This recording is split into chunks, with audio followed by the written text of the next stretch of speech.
South Africa, we're experiencing the spike in COVID-19 cases, and there's this fear that neighboring countries may follow the United States as well as the United Kingdom in putting South Africa on the so-called red list as a result of the newly detected Omicron variant. Let's bring in Lutendo Bobodi. He's SABC News reporter monitoring movement at the country's second biggest port of entry, the Beitbridge Border Post in Limpopo. Lutendo, very good morning to you. What are you witnessing there? Thank you so much, Blaine.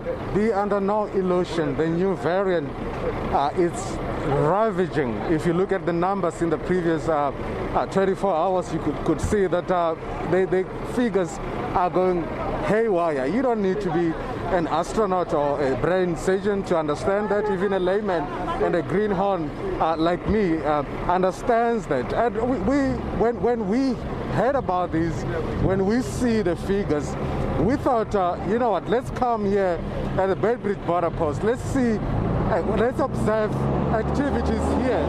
You know, normally you have a wind wheel of activity, people coming in and out. And which we thought, let's just come here and see if there is any, you know, panic traveling, if you know what I mean. But if you can see here just behind me, this is the Beitbridge Border Post. Like you said, second biggest port of entry in South Africa. You can see that activities are normal. You know, maybe even normal is not the right way to explain it. It's actually calmer than normal. As I said, there's usually a wind wheel of activity, people crossing in and out, millions of people, especially those plying their trades in South Africa, crossing over to Zimbabwe and beyond. But as you can see, there's normal movement, or even calmer than normal movement. No, there's been suspicion, we need to underline that word. There's been suspicion that many countries or neighboring countries may shut the borders so that they can limit the movement from South Africa to neighboring countries, or even South African President Mr. Cyril Ramaphosa announcing that he's shutting the border. But of course that remains a suspicion right now. Looking at the figures that are getting more and more astronomical, like I said, going haywire. But Blaine, just bear with me, walk with me a little. I just want to show you something. I know this has become a tissue of threadbare cliches. We have done this before, but I want to show you something here. These are people who are mostly from Zimbabwe. I cannot tell whether they are here legally or not, but these are people who are plying their trade over here. What do?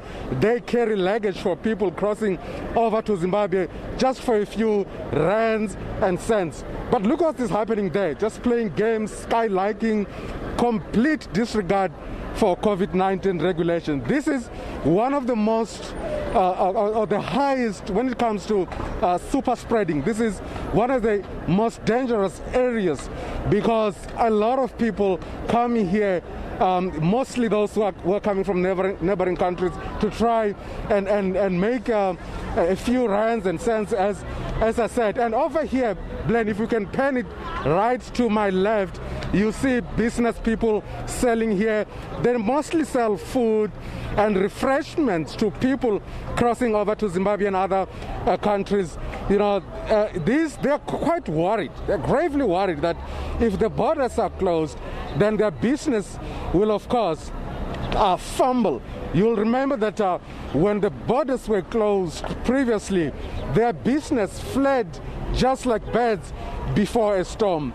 As you can see here, you know, also taxi drivers here. You got people from Zimbabwe, people from South Africa who are involved in cross-border transport. They are also quite worried that if these borders are closed, their business will suffer. Blade. About some of the conversations and some of the concerns that you overhearing where you are in terms of the urgency of either remaining or leaving South Africa.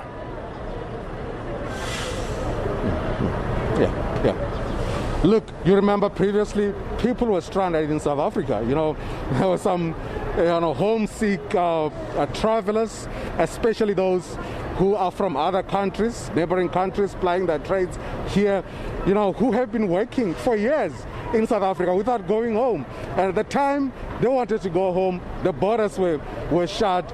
And there was a bit of panicking. You know, some people came here not knowing that the borders were closed. And they had to go back to areas like Gauteng, Free State, Durban, KZN and Western Cape. And it was sad to see people having to return after spending a lot of money on the road.